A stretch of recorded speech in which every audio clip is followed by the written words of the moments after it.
सभी लोगों को नमस्कार। जय हिंद दोस्तों, स्वागत है आप सभी का एग्री कोचिंग बाय विकास सर। अगर आप लोग ICR, JRF, SRF, ARS, IBPS, AFO, AAO, agriculture supervisor, agriculture TGT, PGT इस तरीके के एग्रीकल्चर की एग्ज़ाम तैयारी कर रहे हैं तो इस वीडियो को ज़रूर देखिए। अगर आप लोग हमारे चैनल पर नए आए हैं तो हमारे चैनल को लाइक करिए, शेयर करिए और सब्सक्राइब करना ना भूलिए। आज जो हमारा टॉपिक रहने वाला है यानी कि हार्टिकल्चर से आज हम 20 क्वेश्चनों को लेकर आए हैं। 20 क्वेश्चनों में आप देखेंगे काफ़ी इंपॉर्टेंट और मोस्ट इंपॉर्टेंट क्वेश्चनों को हम हार्टिकल्चर के सब्जेक्ट से लेके आए हैं, जो कि बार बार परीक्षाओं में पूछा जाता है। ठीक है, ये जो क्वेश्चन रहेंगे हर एग्जामों में कहीं ना कहीं आप लोग देखे होंगे और इन्हीं क्वेश्चन को बार बार रिपीट किया जाता है।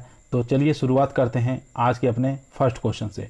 फर्स्ट क्वेश्चन कह रहा, पाला पड़ने की स्थिति में फसलों पर कितने प्रतिशत गंधक का छिड़काव करते हैं। ठीक है, गंधक मतलब सल्फ्यूरिक अम्ल का छिड़काव कितना प्रतिशत करते हैं। ऑप्शन देख लेते हैं, 0.2%, 0.3%, 0.5% या 0.1%। तो इसका करेक्ट आंसर हो जाएगा यानी कि 0.1% का छिड़काव करते हैं। डी ऑप्शन इसमें करेक्ट आंसर हो जाएगा। ठीक है, ये आप याद रखेंगे। चलिए चलते हैं दोस्तों क्वेश्चन नंबर 2 पर।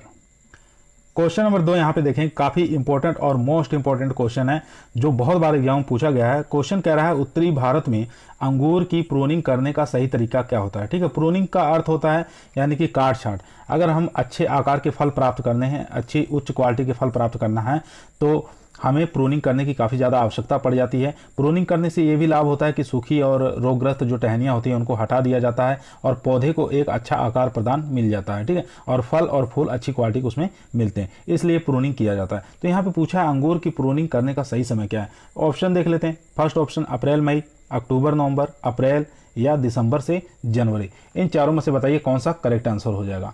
तो इसका करेक्ट आंसर हो जाएगा यानी कि दिसंबर से जनवरी महीना। ठीक है, डी ऑप्शन इसमें करेक्ट आंसर हो जाएगा। बात कर लेते हैं अप्रैल और मई। अप्रैल और मई के महीने में प्रूनिंग करते हैं, किसमें, बैर के अंदर प्रूनिंग करते हैं। ठीक है, बैर के अंदर प्रूनिंग करते हैं। वो भी कैसी प्रूनिंग होगी, हैवी प्रूनिंग होगी। ठीक है, हैवी प्रूनिंग इसमें किया जाता है बैर के अंदर, ये आप याद रखेंगे। अक्टूबर नवंबर की बात कर लेते हैं। सामान्यतः गुलाब होते हैं, गुलाब के अंदर जो प्रूनिंग की जाती है वो किस महीने में करते हैं, अक्टूबर और नवंबर के माह में करते हैं। ठीक है, और बात कर लेते हैं अप्रैल माह में प्रूनिंग की जाती है दक्षिण भारत में। ठीक है, दक्षिणी भारत में जो अंगूर में प्रूनिंग करते हैं वो करते हैं अप्रैल के महीने में, जिसको बैकवर्ड, ठीक है, बैकवर्ड फाउंडेशन के नाम से जाना जाता है, ये आप याद रखेंगे। तो हमारे क्वेश्चन का करेक्ट आंसर हो जाएगा यहाँ के डी ऑप्शन। चलिए चलते हैं क्वेश्चन नंबर 3 पर। क्वेश्चन नंबर 3 कह रहा है, काफी इंपॉर्टेंट क्वेश्चन है। यहाँ पे देख सकते हैं, वायरस रहित पौधे प्राप्त करने हेतु पौधे का कौन सा भाग प्रयोग में लेते हैं। ठीक है, अगर कोई भी पौधा हमें प्लांट के रूप में लगाना है या बडिंग के रूप में लगाना है तो वायरस रहित पौधे प्राप्त करने के लिए कौन सा भाग उसका प्रयोग करते हैं, शीर्ष, विभ्योतक, जाइलम, फ्लोएम या इनमें से कोई नहीं। ठीक है, जो भी हमारा मान लीजिए प्लांट है, प्लांट के अंदर जो ऊपर का शीर्ष वाला भाग होता है इसमें ऑक्सीजन का निर्माण अधिक होता है। ठीक है, ऑक्सीजन एक प्रकार का हार्मोन्स होता है जो कि क्या करता है, वायरस रोगों को लड़ने की शक्ति प्रदान करता है। ठीक है, तो ये जो ऑक्सीजन होते हैं ये ऊपर वाली जो शाखाएं होती है उसके अंदर अधिक मात्रा में होते हैं, जिससे रोग प्रतिरोधक क्षमता बढ़ाता है। ठीक है, वायरस रोग नहीं लगने देता है। तो इसमें पूछा है वायरस रहित पौधे प्राप्त करने हेतु पौधे का कौन सा भाग प्रयोग में लेते हैं, तो ये हो जाएगा इसका करेक्ट आंसर यानी कि शीर्ष विभ्योतक, ऊपरी वाला जो भाग होता है वो उसको हम प्रयोग में लेंगे। ठीक है, जाइलम का कार्य आप लोग जानते हैं, जाइलम का क्या कार्य होता है, जल को एक स्थान से दूसरे स्थान यानी कि पौधे को प्राप्त करवाना। ठीक है, जाइलम का कार्य होता है। खाद्य पदार्थों का एक स्थान से दूसरे स्थान यानी कि पौधों को प्राप्त करने में फ्लोएम की महत्वपूर्ण भूमिका होती है। उसके बाद बात कर लेते हैं, चलते हैं क्वेश्चन नंबर 4 पर। क्वेश्चन कह रहा है प्रो ट्रे। ठीक है, प्रो ट्रे के अंदर कोकोपीट, परलाइट और वर्मीकुलाइट किस अनुपात में मिलाते हैं, 2:1:1, 3:2:1, 3:1:1, 4:1:1। इन चारों में से बताइए कौन सा करेक्ट आंसर हो जाएगा। तो इसका करेक्ट आंसर हो जाएगा यानी कि 3:1:1 यानी कि सी ऑप्शन इसमें करेक्ट आंसर हो जाएगा। ठीक है, क्यों होता है इसमें देख लेते हैं कि एक प्रकार कोकोपीट मतलब एक ट्रे होती है इस प्रकार की, इसमें गोल गोल इस ढांचे होते हैं। इसमें इसके अंदर क्या होते हैं, नर्सरी के प्लांट कोई भी इसके अंदर लगा दिया जाता है, सीड को लगा दिया जाता है। तो इसके अंदर क्या होता है, ये प्रो ट्रे के अंदर कोकोपीट, परलाइट और वर्मीकुलाइट का इसके अंदर मिश्रण बना के मिट्टी में भर दिया जाएगा। जैसे ही हम पौधे को निकालेंगे उसकी जड़ें टूटेंगे नहीं, पौधा टूटेगा नहीं, आसानी से निकल जाएगा, ठीक है। और पौधे की वृद्धि विकास अच्छी प्रकार से इसमें होता रहता है प्रोट्रे के लिए, इसमें इसलिए प्रयोग करते हैं। तो कोकोपीट का 3 भाग, परलाइट का 1 भाग और वर्मीकुलाइट का 1 भाग, ये होता है। इस अनुपात से हम प्रोट्रे कोकोपीट का निर्माण करते हैं, ठीक है, ये आप याद रखेंगे। चलिए चलते हैं क्वेश्चन नंबर 5 पर।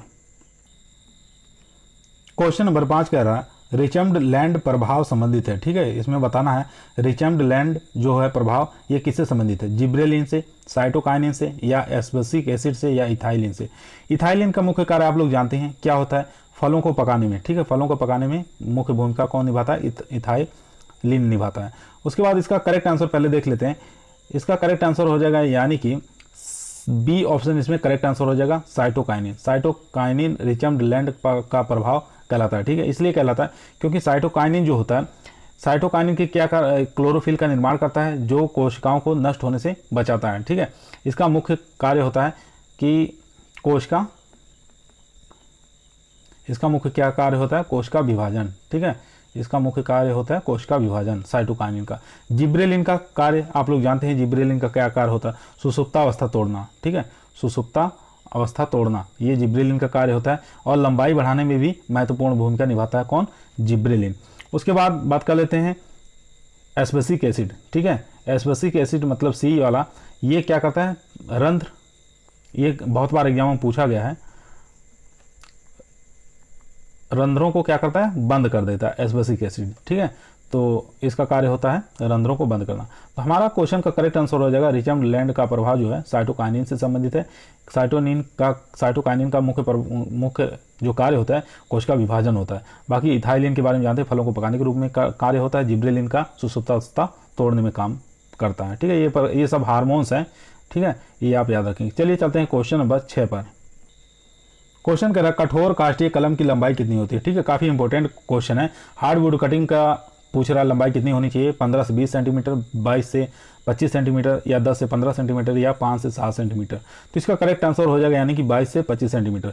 वैसे एक्यूरेट देखा जाए तो 22.5 सेंटीमीटर कलम की लंबाई रखते हैं हार्डवुड कटिंग की, ठीक है, ये याद रखेंगे। 15 से 20 सेंटीमीटर की बात कर लेते हैं तो ये आर्ध कठोर, ठीक है, आर्ध कठोर या आर्ध काष्ठीय जो तने होते हैं, कलम होती है, उनकी लंबाई 15 से 20 सेंटीमीटर रखते हैं। और जो कोमल तने होते हैं या कोमल कलम जो होती हैं, कोमल कलम, इनकी लंबाई जो रखते हैं वो हो जाएगी 10 से लेके 15 सेंटीमीटर, ये आप याद रखेंगे। चलिए चलते हैं क्वेश्चन नंबर 7 पर। तो यहाँ पे हमारे क्वेश्चन का करेक्ट आंसर हो जाएगा बी ऑप्शन। चलिए चलते हैं क्वेश्चन नंबर 7 पर। क्वेश्चन नंबर 7 कह रहा है उपरोपण ग्राफ्टिंग की कौन सी विधि अटैच्ड ग्राफ्टिंग कहलाती है, ठीक है। आपको बताना है उपरोपण या ग्राफ्टिंग की कौन सी ऐसी विधि है जो अटैच ग्राफ्टिंग कहलाती है। ऑप्शन देख लेते हैं, दोहरी उपरोपण, विनियर ग्राफ्टिंग, इनार्चिंग, या एपिकोटाइल ग्राफ्टिंग। तो इसका करेक्ट आंसर हो जाएगा इनार्चिंग, ठीक है, सी ऑप्शन इसमें करेक्ट आंसर हो जाएगा। दोहरी रोपण जानते हैं, डबल ब्रेज ग्राफ्टिंग इसको कहा जाता है। विनियर ग्राफ्टिंग इसके बारे में जानते हैं, यानी कि उत्तरी भारत में जो आम की व्यावसायिक विधि जो है वो विनियर ग्राफ्टिंग है, ठीक है। आम में सबसे ज़्यादा प्रयोग में लाई जाने वाली विधि भी प्रवर्धन की विनियर ग्राफ्टिंग ही है, ये भी आप याद रखेंगे। एपिकोटाइल ग्राफ्टिंग जो होती है ये महाराष्ट्र के अंदर इसका प्रयोग किया जाता है, ठीक है, वो भी कोंकण क्षेत्र में, ठीक है। कोंकण जो क्षेत्र है महाराष्ट्र का, वहाँ पर इसका प्रवर्धन की विधि काम में लेते हैं एपिकोटाइल। चलिए चलते हैं क्वेश्चन नंबर 8 पर। क्वेश्चन कह रहा है प्याज के पौधरोपण कितने सप्ताह बाद करते हैं, ठीक है। प्याज की नर्सरी अगर हम लगाएं तो उसका रोपण कितने सप्ताह बाद कर देना चाहिए, 4 से 5 सप्ताह, 6 से 8 सप्ताह, 8 से 10 सप्ताह, या इनमें से कोई नहीं। तो इसका करेक्ट आंसर हो जाएगा यानी कि 6 से 8 सप्ताह जो होता है इसमें क्या करते हैं, प्याज की रोपण कर देते हैं, ठीक है, 6 से 8 सप्ताह के अंदर।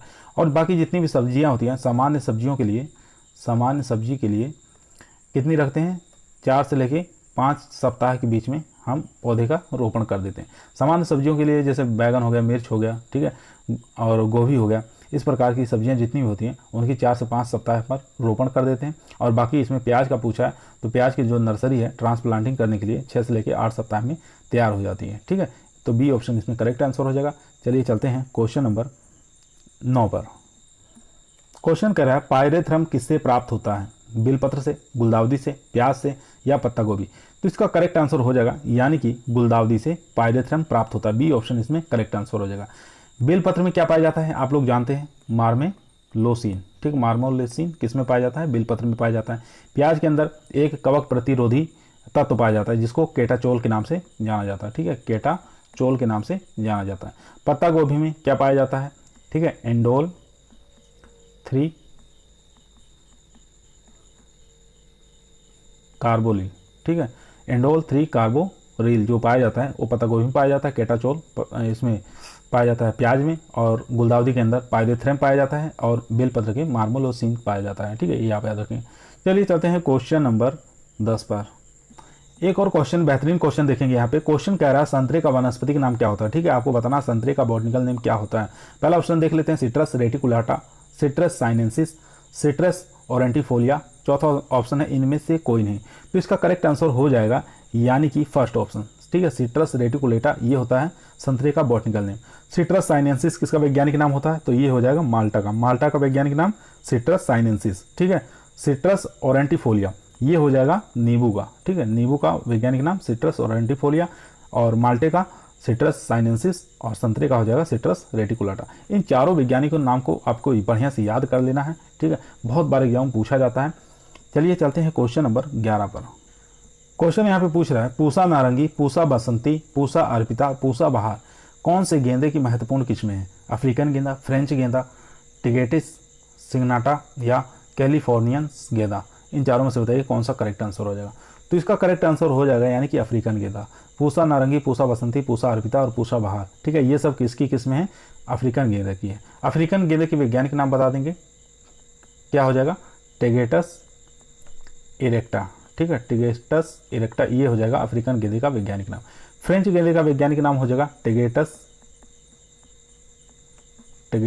पेटुला, ठीक है, ये हो जाएगा फ्रेंच गेंदे का वैज्ञानिक नाम। ये आप याद रखेंगे, दोनों का वैज्ञानिक नाम याद होने चाहिए। गेंदे दो प्रकार के होते हैं, अफ्रीकन गेंदे और फ्रेंच गेंदे। अफ्रीकन गेंदे जो होते हैं काफ़ी बड़े आकार के होते हैं और काफ़ी उनके जो होती है वृद्धि विकास अच्छे से होता है, प्लांट भी बड़े होते हैं, और फ्रेंच गेंदा आकार में छोटे होते हैं। चलिए चलते हैं क्वेश्चन नंबर 12 पर।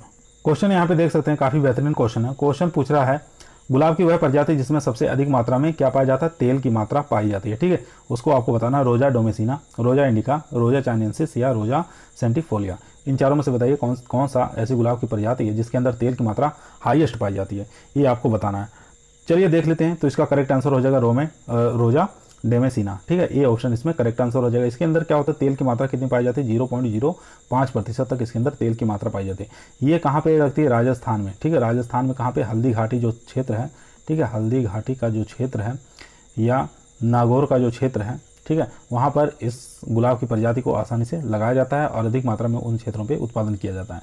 तो हमारे क्वेश्चन का करेक्ट आंसर हो जाएगा यानी कि रोजा डोमेसिना, इसमें ए ऑप्शन इसमें करेक्ट आंसर हो जाएगा। चलिए चलते हैं क्वेश्चन नंबर 13 पर। क्वेश्चन यहाँ पे पूछ रहा है निम्नलिखित में से कौन सी किस्म ग्लेडियोलस की नहीं है, ठीक है, यहाँ पे पूछा है नहीं है, ये आपको याद रखना।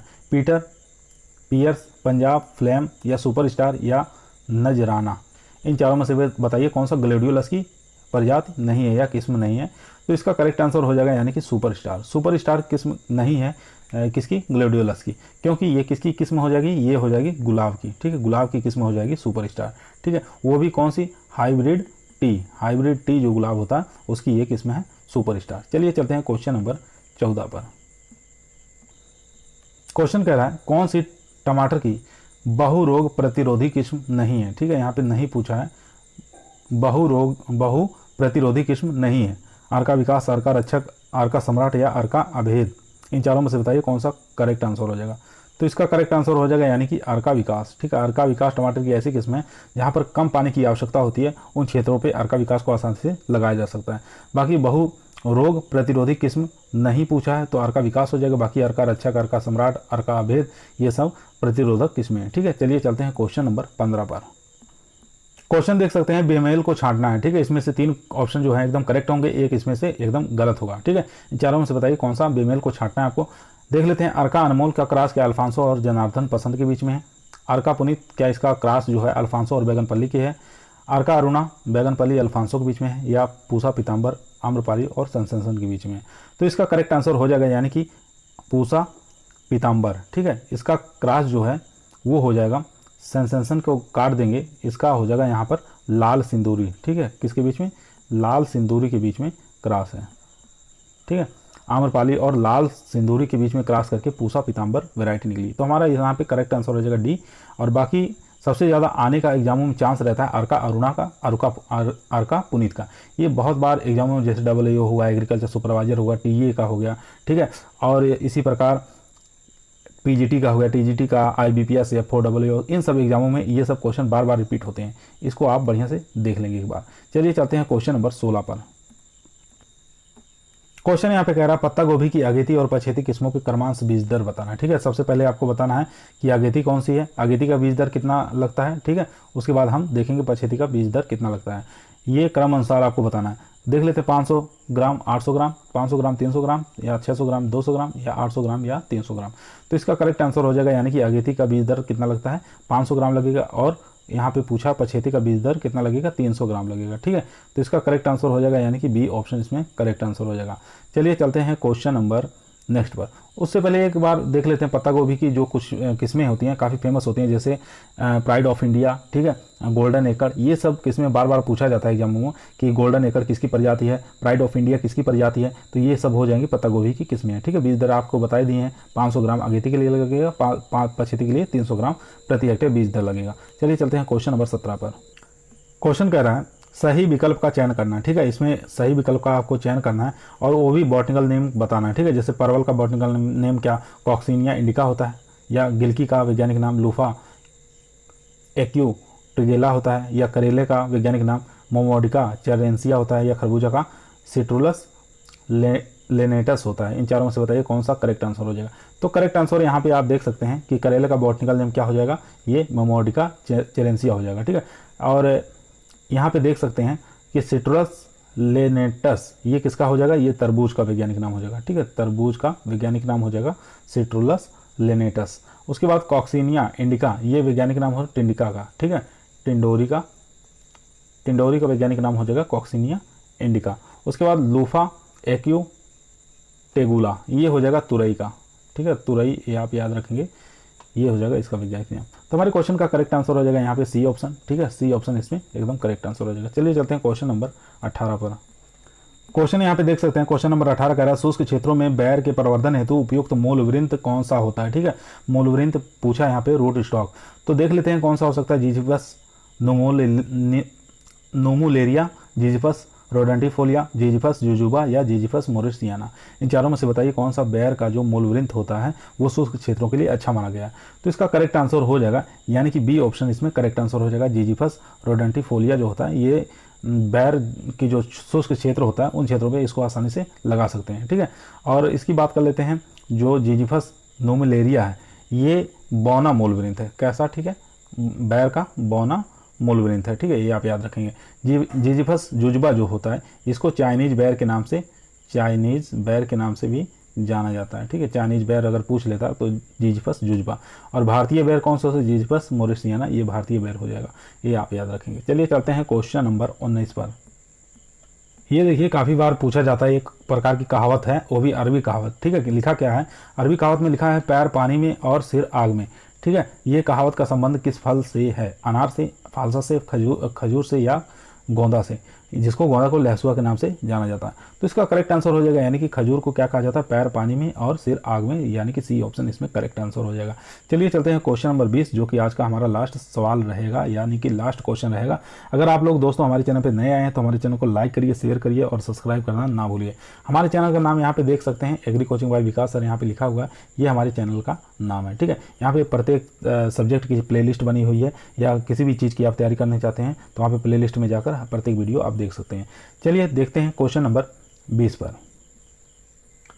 क्वेश्चन नंबर पूछ रहा है निम्नलिखित में से पपीता की कौन सी किस्म गायनोडायोसियस नहीं है, ठीक है। इसमें से बताना है गायनोडायोसियस नहीं है।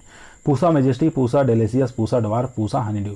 तो गायनोडायोसियस नहीं है, ये पूछ रहा है। तो इसका करेक्ट आंसर हो जाएगा, यानी कि पूसा डवार्फ। पूसा डवार्फ के साथ और भी किस्में याद रखेंगे, जैसे पूसा नन्ना हो गया, पूसा ज्वाइंट हो गया, ठीक है। और ये सब जो किस्में हैं, पूसा ज्वाइंट, पूसा डवार्फ, पूसा और पूसा नन्हा, ये सब हो जाएंगी कौन सी, डायोसियस, ठीक है। डायोसियस किस्में हो जाएंगी। यहाँ पे गायनोडायोसियस नहीं है। बाकी पूसा मेजेस्टी, पूसा डेलेसियस, कुर्ग हनीड्यू, ये सब जितनी वैरायटियाँ हैं ये गाइनोडायसियस वैरायटी हैं। गाइनोडायसियस का मतलब क्या होता है इसको भी आप समझ लीजिए, यानी कि मादा और द्विलिंगी, ठीक है, मादा और द्विलिंगी जिसके अंदर होता है यानी कि पुष्प आते हैं उसको कहते हैं गाइनोडायसियस, ठीक है, ये आप याद रखेंगे। चलिए चलते हैं क्वेश्चन नंबर, आज का लास्ट क्वेश्चन था हमारा 20 नंबर क्वेश्चन। यहीं समाप्त हुई सीरीज। अगर आप लोगों को अच्छी लगी हो तो हमारे चैनल को लाइक करिए, शेयर करिए, सब्सक्राइब करिए, और बाकी आपकी मर्जी। अगर अच्छा लगा हो तो हमारे कमेंट में कुछ भी आप लिख के सेंड कर सकते हैं, ठीक है। जितने भी लोग आज का वीडियो देख रहे हैं सभी लोगों को धन्यवाद।